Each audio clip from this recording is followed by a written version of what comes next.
Hello friends, I hope you all are doing great.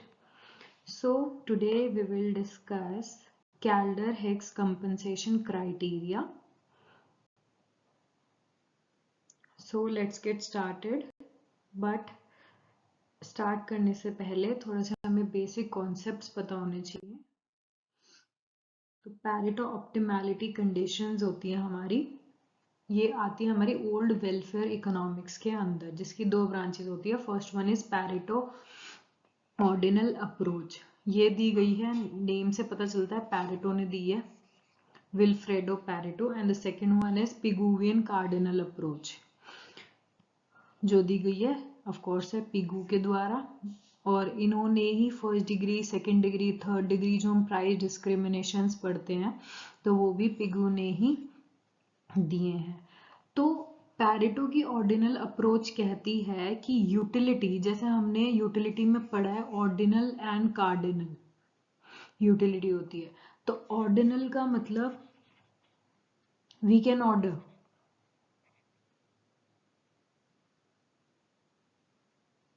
हम order कर सकते हैं कि in X unit and its Y unit हमें यूटिलिटी एक्स से ज्यादा मिल रही है। वी कैन हम ऑर्डर में लिख सकते हैं कि पहले ये, then we will prefer this, then we will prefer Z. So we can order. तो अकॉर्डिंग टू पैरेटो जो यूटिलिटी है वो मेजरेबल, वैसे कार्डिनली और मेजरेबल नहीं होती, लेकिन हम उसे रैंक कर सकते हैं on the basis of utility we get from this commodity. Okay, on the other hand अगर मैं पिगुवियन की बात करूं तो उन्होंने लाया था कार्डिनल अप्रोच की, means utility is measurable, we can major.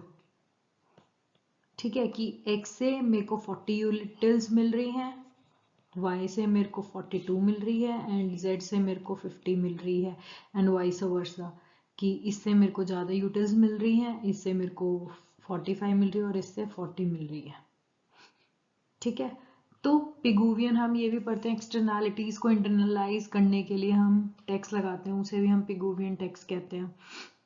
तो ये इनके द्वारा लाई गई है पैरेटो और पिगुवियन की। तो अब हम यहाँ पे आज जो कैल्डर हिक्स की कंपनसेशन क्राइटेरिया पढ़ेंगे तो वो बेस्ड है हमारी कार्डिनल अप्रोच के। तो उसमें सॉरी कार्डिनल कह रही हूँ, ऑर्डिनल अप्रोच के। तो इसको अगर मैं एक्सप्लेन करूं तो used economic efficiency and income distribution. तो इसमें क्या होता है हमारी ऑर्डिनल में कि हम इनकम को ऐसे डिस्ट्रीब्यूट करते हैं कि वो हमारी इकोनॉमी को एफिशिएंसी में ले आए। तो ऐसे ही अगर मैं कैल्डर हिक्स की बात करूं तो कैल्डर हिक्स का कंपनसेशन क्राइटेरिया ये कहता है कि we will attain a Pareto efficient bundle. अब बात आता है पैरेटो एफिशिएंट क्या होता है। तो अगर मान लो एक पॉइंट है ए जिसमें 4 यूनिट्स ऑफ गुड एक्स है and 5 units of good Y है, and there is other point at point B, x is 4 and y is 8।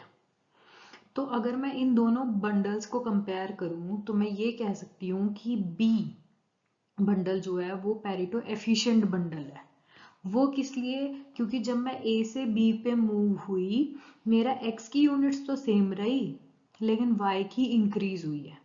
तो यहाँ पे आने में no one is worse off, no one is worse off. तो हम ऐसा डिस्ट्रीब्यूशन चाहते हैं एक इकोनॉमी में कि अगर कोई भी पॉलिसी चेंज हो और हम नए पॉइंट पे जाएं तो ये ऑफ कोर्स होता है कि few people benefit from this, but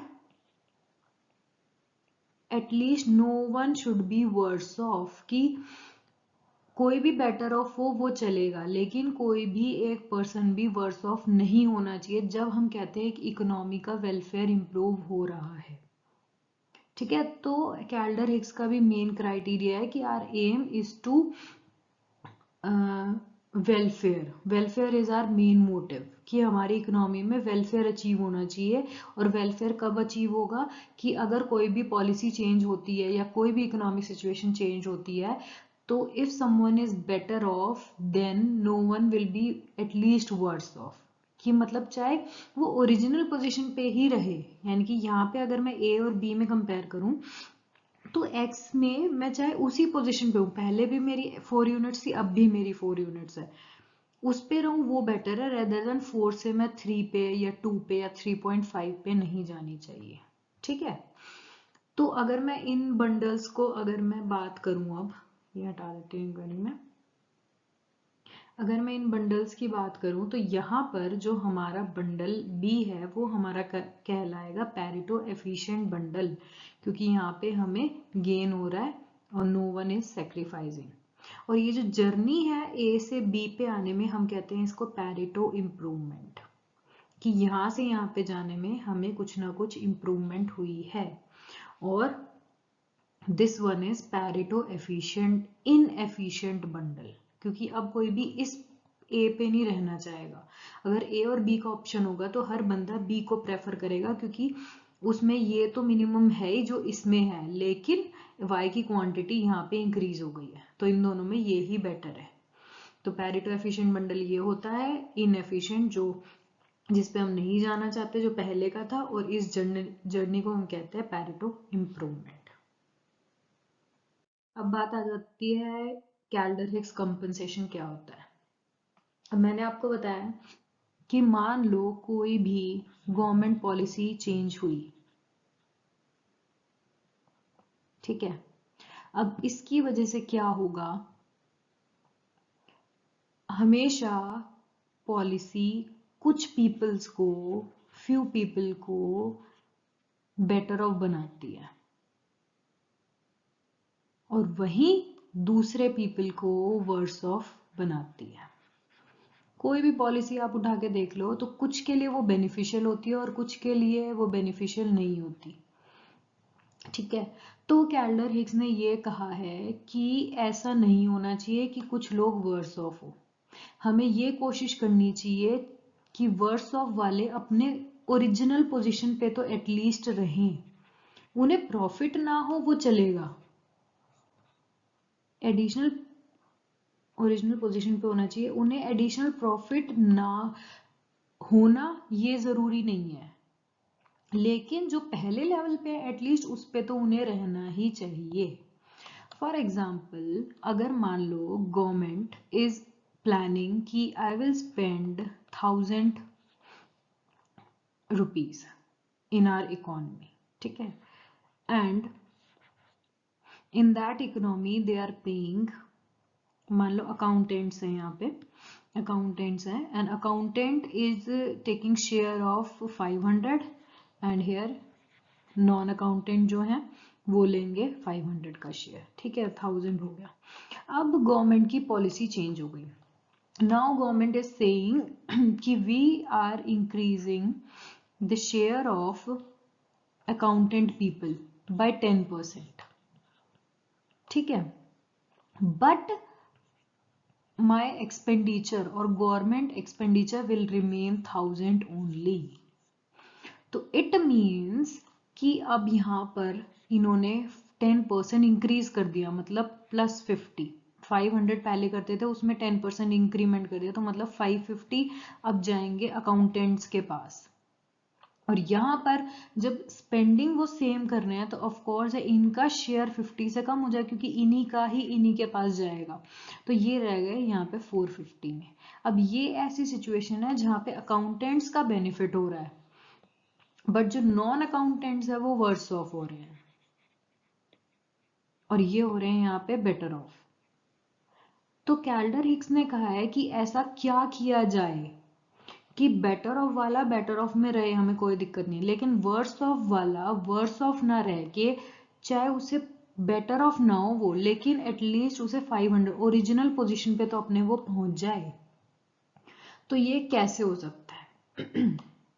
ठीक है, तो यहां पर दो इकोनॉमिस्ट आए सामने, the first one is Kaldor and the second one is Hicks. इन दोनों का अपना अपना पॉइंट था, इन्होंने कैल्डर ने ना गेनर के प्रोस्पेक्टिव से बात करी और वहीं पे हिक्स ने करी लूजर के पर्सपेक्टिव से।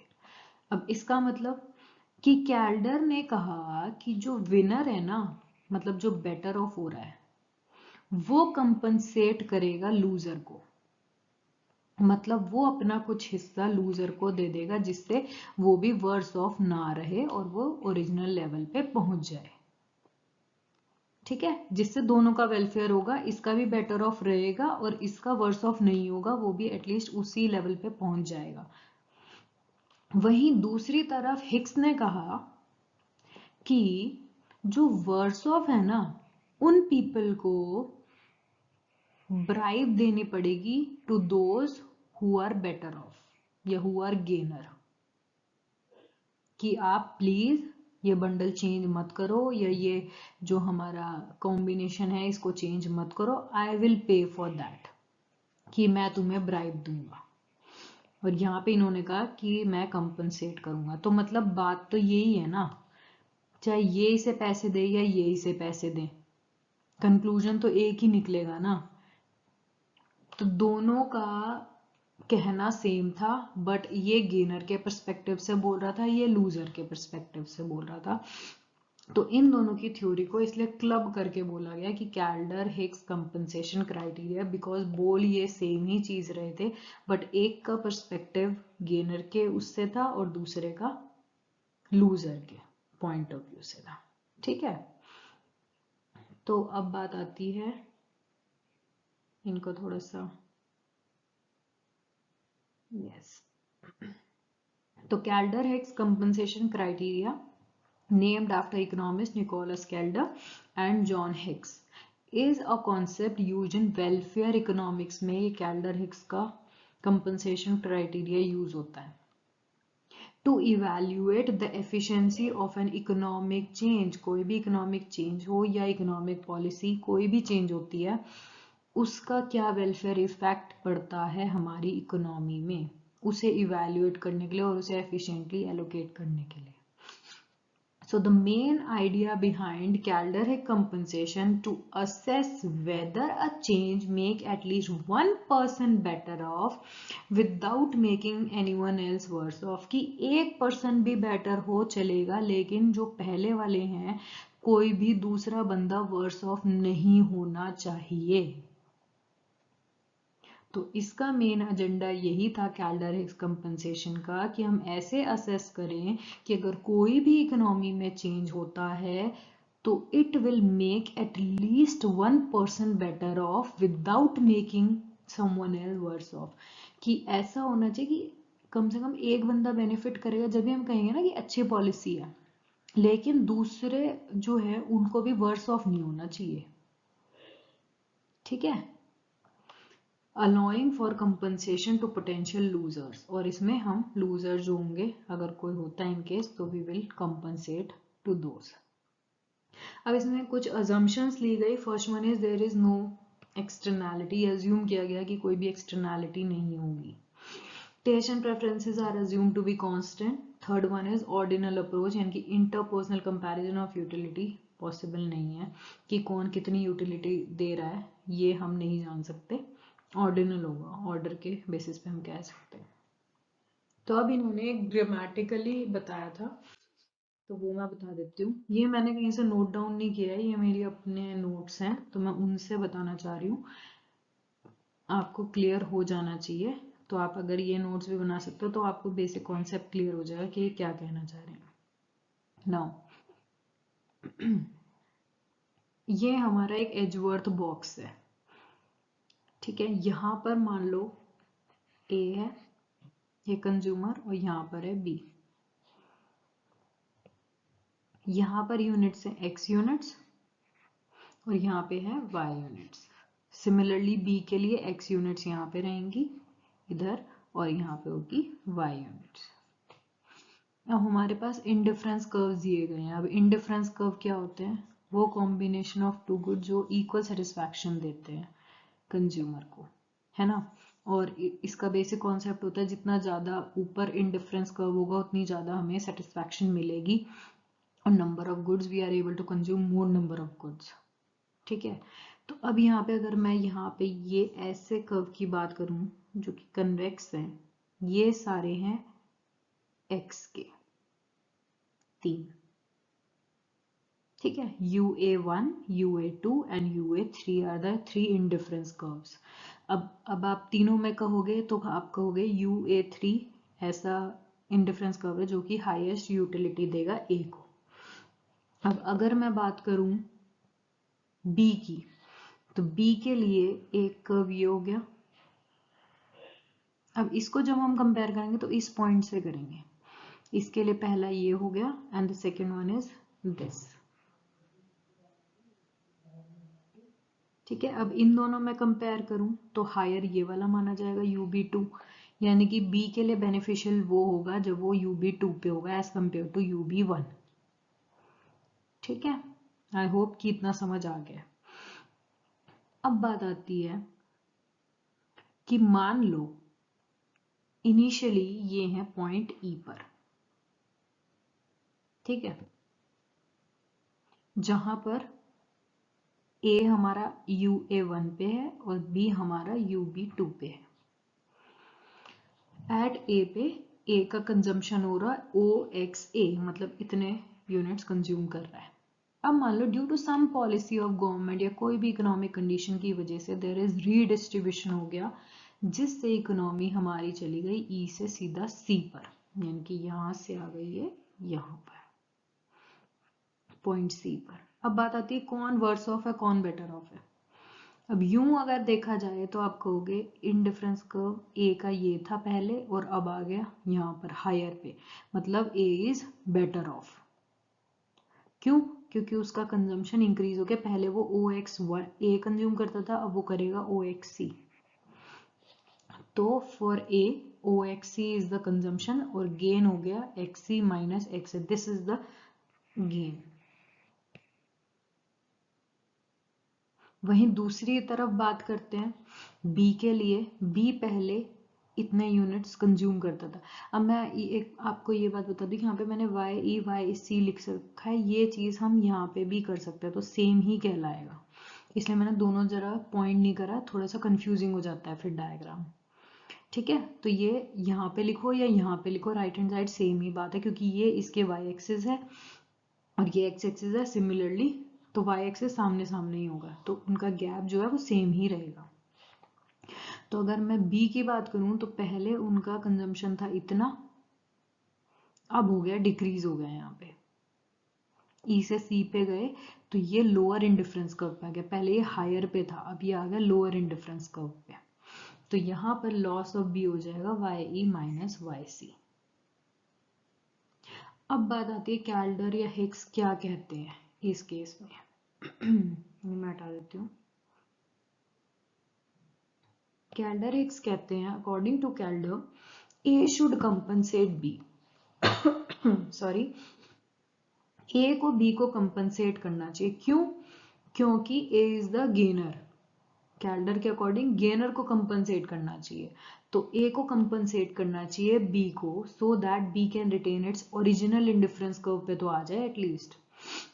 हम क्या कह रहे हैं, ऐसे रिडिस्ट्रीब्यूशन होना चाहिए जिससे अगर मैं E से C पे गई हूं तो ये तो लोअर इंडिफरेंस कर्व पे चला गया और A हायर पे चला गया, तो ऐसी रिडिस्ट्रीब्यूशन होनी चाहिए जिससे एटलीस्ट चलो A को फायदा हो, ठीक है, बट B को नुकसान नहीं होना चाहिए, यानी कि B का पॉइंट कहीं ना कहीं इसी कर्व पे रहना चाहिए, नया बंडल, जब तो वो वर्स ऑफ नहीं होगा। अब ऐसे करने में क्या कर सकते हैं हम, E से हम कहेंगे A से कि थोड़ा सा वो कंपनसेट करे। अब वो कंपनसेट करेगा तो उसकी यूटिलिटी कम हो जाएगी, तो वो इस कर्व से चला जाएगा नीचे वाले कर्व पे, यहां पर this curve shift to this, lower indifference curve पे आ गया। अब अगर मैं यहां पर पॉइंट F को कंपेयर करूं तो A तो अभी भी बेटर ऑफ है, क्योंकि पहले वो UA1 पे था, अभी वो UA2 पे है, यहां पर है। और अगर मैं B की बात करूं तो वो तो उसी इंडिफरेंस कर्व पे है, बस एक पॉइंट से इधर आ गया, लेकिन है सेम इंडिफरेंस कर्व पे, यानी यूटिलिटी उसको सेम मिल रही है, ठीक है। तो F पे जाएंगे, so according to Kaldor A को कंपनसेट करना चाहिए B को, जिससे B can retain its original indifference curve पे आ जाए and B will be on the same indifference curve. So A will be on higher indifference curve, A higher पे आ जाएगा, UA1 से UA2 पे आ गया और B अपने सेम इन डिफरेंस कर्व पे रहा। ठीक है। तो यही बेसिक चीज है इसकी। अगर ये समझ आ गया तो आपको सब समझ आ गया, खुद एक्सप्लेन कर सकते हो आप इस चीज को। अब अगर मैं मान लो मैं चल रही हूँ अब हिग्स के अकॉर्डिंग, सेम डायग्राम है, कोई चेंज नहीं है इसमें। पहले ई पे थे, फिर हम सी पे आए, अब कंपनसेशन की बात हो रही है। अगर if we want to move, ये दूसरे है वही सिचुएशन, थोड़ी सी लैंग्वेज अलग है कि अगर we want to move from E to C, यानी कि कोई भी चेंज आ जाता है और ई से हम सी पे जाना चाह रहे हैं, पहुंच गए हैं, तो यहाँ पे अगर हम देखें तो ए बेटर ऑफ है and B will be the worse off. तो सी कौन सा है, पैरेटो एफिशिएंट बंडल हुआ या इनएफिशिएंट हुआ? अगर किसी भी इकोनॉमी चेंज की वजह से ई से हम सी पे आ गए तो ये बंडल पैरेटो एफिशिएंट है या पैरेटो इनएफिशिएंट है? पैरेटो इनएफिशिएंट है, क्योंकि एक का गेन हुआ है लेकिन दूसरे के लॉस के ऊपर। पैरेटो एफिशिएंट जब कहते, जब at least one person better off without making someone else worse off, but यहां पर A is better off but B is worse off, so this is not a Pareto efficient bundle. तो now बात आती है अब how Kaldor Hicks make it efficient. अब Kaldor Hicks इसको efficient कैसे बनाएंगे? अभी हमने पिछली स्लाइड में पढ़ा कैल्डर कैसे इसे एफिशिएंट बनाएगा, वो कहेंगे कि gainer will pay to the loser, और सी से हम एफ पे आ जाएंगे, तो this is represented by compensation by winner. So C at point C, A is the winner, so A will compensate. तो जब वो कंपनसेट करेंगे तो उनका इंडिफरेंस कर्व UA3 से UA2 पे चला जाएगा, है ना। तो हम आ गए पॉइंट एफ पे। अब अकॉर्डिंग टू अगर मैं हिग्स की बात करूं तो वो कहता है बी को ब्राइब करना चाहिए ए को to remain at its original bundle. अब अकॉर्डिंग टू हिग्स को अगर मैं बात करूं तो हिग्स कहता है कि ई पॉइंट पे ही रहने के लिए, जब ई पे हैं हम और सी पे शिफ्ट हो गया, तो जो लूजर है ना, जब बी को दिख रहा है कि मैं लूज कर दूंगा, मैं लोअर इंडिफरेंस कर्व पे चला जाऊंगा, पहले अभी मैं इस पे हूं और फिर मैं इस पे चला जाऊंगा, तो इसी पे रहने के लिए ही बी ना ब्राइब करेगा ए को कि प्लीज आप इसी इंडिफरेंस कर्व पे, कि आप इसी कर्व पे रहिए, I will pay this amount. तो ब्राइब लूजर इतनी अमाउंट देगा कि खुद वो इसी इंडिफरेंस कर्व पे रहे और ए थोड़े से हायर पे पहुंच जाए। अब वो जितना भी ब्राइब लेगा ए से वो तो उसका बेनिफिट ही है ना। बी जब ब्राइब देगा तो वो कुछ भी अमाउंट ए को देगा तो उसके लिए तो बेटर ऑफ ही है ना। तो बी को ब्राइब करना चाहिए ए को to remain at its initial bundle. ठीक है, तो ब्राइब का अमाउंट होगा हमारा XF माइनस XA। तो इन द एंड चाहे हम कैल्डर का अप्रोच देखें या हिग्स की देखें, both meet at F after compensation के बाद दोनों हमारे एफ पर ही मिलेंगे और कहीं कोई इसका पॉइंट नहीं बनेगा, बनना हमें एफ पे ही आना है, चाहे हम कैल्डर के अकॉर्डिंग चले जाएं या चाहे हम हिग्स के अकॉर्डिंग चले जाएं। I hope I am clear कि कैल्डर के अकॉर्डिंग विनर को कंपनसेट करना चाहिए तो वो इतना कंपनसेट कर देगा, हिग्स के अकॉर्डिंग लूजर को ब्राइब देनी चाहिए तो बी को ब्राइब इतनी देनी चाहिए, बट इन द एंड हम पहुंचेंगे तो एफ पे ही ना, जिसमें बी अपने ओरिजिनल बंडल पे ही रहेगा, ओरिजिनल इंडिफरेंस कर्व पे ही रहेगा, बस वो मूव कर जाएगा ई टू एफ। और ए क्या करेगा, ए पहले ई से एफ पे जाएगा और एफ से अगर वो कंपनसेट करता है तो वो फिर एफ से सी पे आ जाएगा, बट इन द एंड दोनों एफ पर ही पहुंचेंगे और कहीं नहीं जाएंगे। सो this is the main thing, Calder Higgs इनका मेन एम था वेलफेयर इंप्रूव करना, और वेलफेयर इंप्रूव कैसे करना, Pareto optimality, sorry Pareto efficient bundle लाना। पैरेटो एफिशिएंट बंडल का मतलब at least one person is better off without making someone else worse off.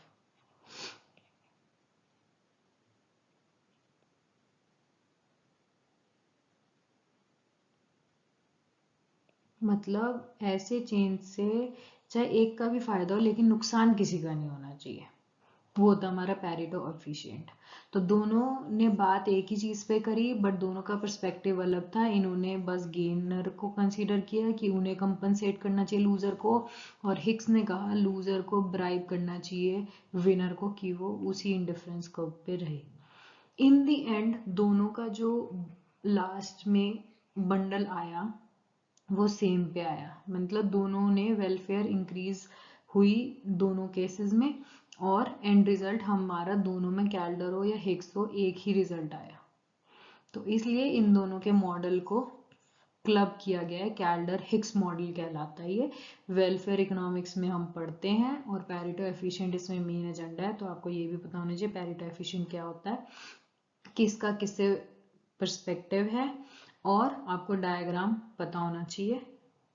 That's it, और कुछ ज़्यादा नहीं है इसमें, बस आपको यही पता होना चाहिए। ठीक है, ओके। अगर आपको अभी भी कोई डाउट है तो प्लीज़ कमेंट सेक्शन यूज़ करें, मैं क्लियर करने की पूरी कोशिश करूँगी। And that's it, have a good day, bye bye.